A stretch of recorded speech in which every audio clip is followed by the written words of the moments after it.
एक ओर जहां पूरे उत्तर भारत में कड़कड़ाती सर्दी पड़ रही है, वहीं देश की राजधानी दिल्ली में राजनीति का तापमान अपने चरम पर है। दिल्ली में विधानसभा चुनाव की तैयारी में सभी पार्टियां टेढ़ी चोटी का जोर लगाए हुए हैं।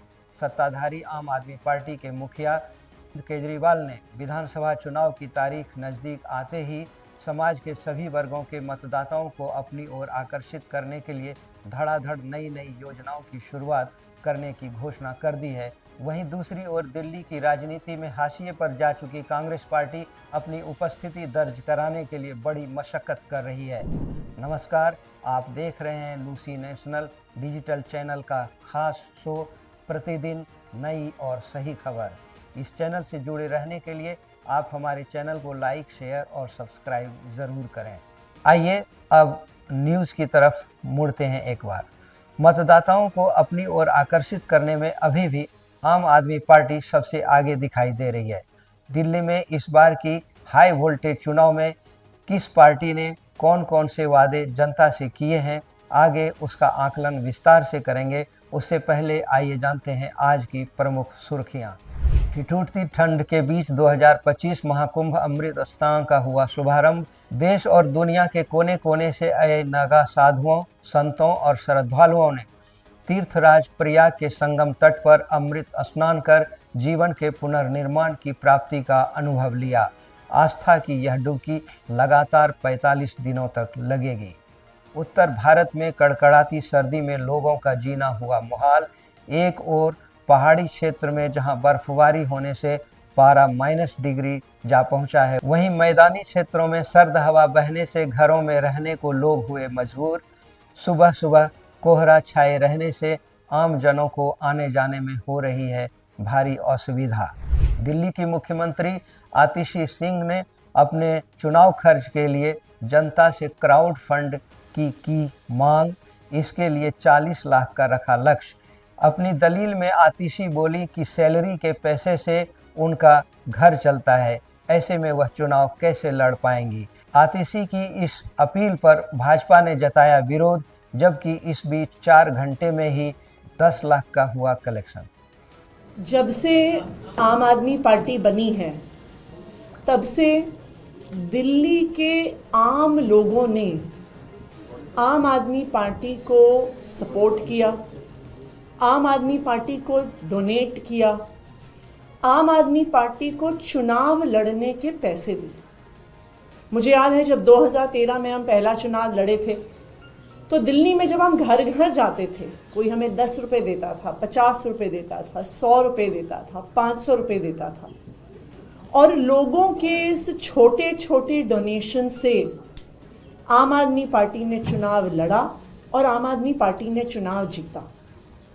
मुझे याद है कि जब हम नुक्कड़ सभा करते थे, उसके बाद एक चादर फैलाते थे और दिल्ली के अनेकों लोग जो गरीब से गरीब घर से हों, वो इस ईमानदार राजनीति को सपोर्ट करने के लिए, समर्थन करने के लिए कोई 10 रुपये, 50 रुपये, 100 रुपये उस चद्दर में डालता था। सिर्फ 2013 में नहीं, चाहे 2015 का चुनाव हो, चाहे 2020 का चुनाव हो, दिल्ली के आम लोगों ने, देश भर से आम लोगों ने आम आदमी पार्टी को डोनेट किया ईमानदार राजनीति करने के लिए। 26 जनवरी की गणतंत्र दिवस परेड के मद्देनजर सेनाओं ने नियमित अभ्यास जारी रखा। कड़कड़ाती सर्दी में अभ्यास कर देश के प्रति अपनी निष्ठा और समर्पण को जताया। दुश्मन देशों में जगा खौफ। भाजपा और आम आदमी पार्टी के बीच पोस्टर वार थमने का नाम नहीं ले रहा है।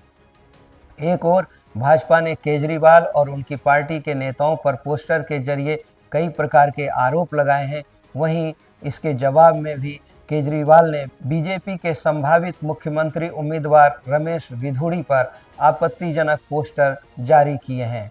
आखिर यह पोस्टर वार कहां जाकर थमेगा, देखना दिलचस्प होगा। बीपीएससी परीक्षा का पेपर लीक मामले को लेकर पिछले कई दिनों से पटना में धरना प्रदर्शन जारी है। बीते दिनों पप्पू यादव के नेतृत्व में उनके समर्थकों ने जमकर बवाल काटा। राज्य के अलग अलग जगहों पर धरना प्रदर्शन और तोड़फोड़ भी किए, जबरदस्ती दुकानों को बंद कराया। ये तो थी आज की सुर्खियां। अब दिल्ली विधानसभा चुनाव में अलग अलग पार्टियों द्वारा मतदाताओं को लुभाने के लिए किए गए वादे और योजनाओं की बात करते हैं। पिछले 10-11 वर्षों से दिल्ली में आम आदमी पार्टी का शासन है और इस दौरान केजरीवाल सरकार ने जन कल्याण को ध्यान में रखते हुए अनेक योजनाएं चलाईं, जिनमें सस्ते दरों पर बिजली देना, बिजली बिलों में कटौती एवं माफ़ी, बसों में महिलाओं को टिकट मुफ्त उपलब्ध कराना, ऐसी तमाम प्रकार की योजनाएं केजरीवाल सरकार पहले से ही चला रही है। इसके बावजूद 2025 विधानसभा चुनाव के मद्देनज़र अरविंद केजरीवाल ने एक के बाद एक अनेक योजनाओं की घोषणा की।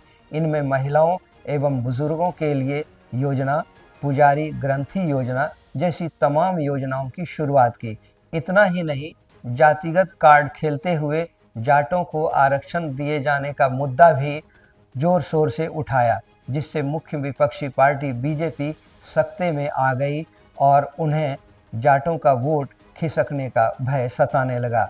बीजेपी के खेमे में एक नई प्रकार की बेचैनी छा गई।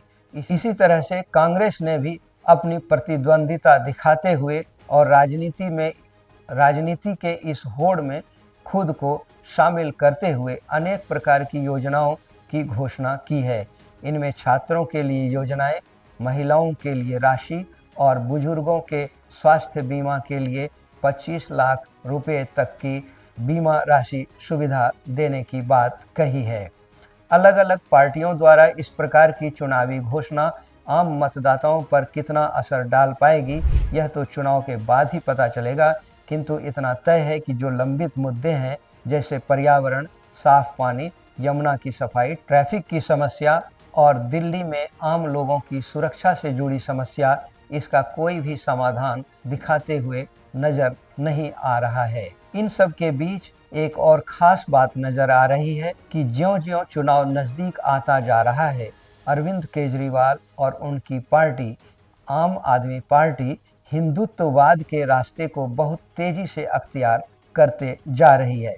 ऐसे में क्या अब तक जो मुस्लिम मतदाता अरविंद केजरीवाल से जुड़े हुए थे, क्या इस चुनाव में भी जुड़ेंगे या फिर अपनी परंपरागत पार्टी कांग्रेस के साथ जुड़ेंगे? अगर ऐसा होता है तो निश्चित रूप से इस बार दिल्ली का विधानसभा चुनाव त्रिकोणीय होगा और काफ़ी दिलचस्प भी होगा।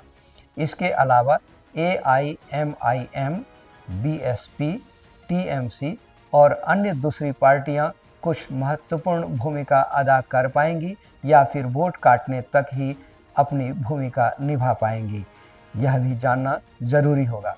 आगे की खबरों पर हम आपको ताज़ा अपडेट देते रहेंगे। आप हमारे चैनल से जुड़े रहिए और अपना सुझाव हमें नियमित रूप से देते रहिए।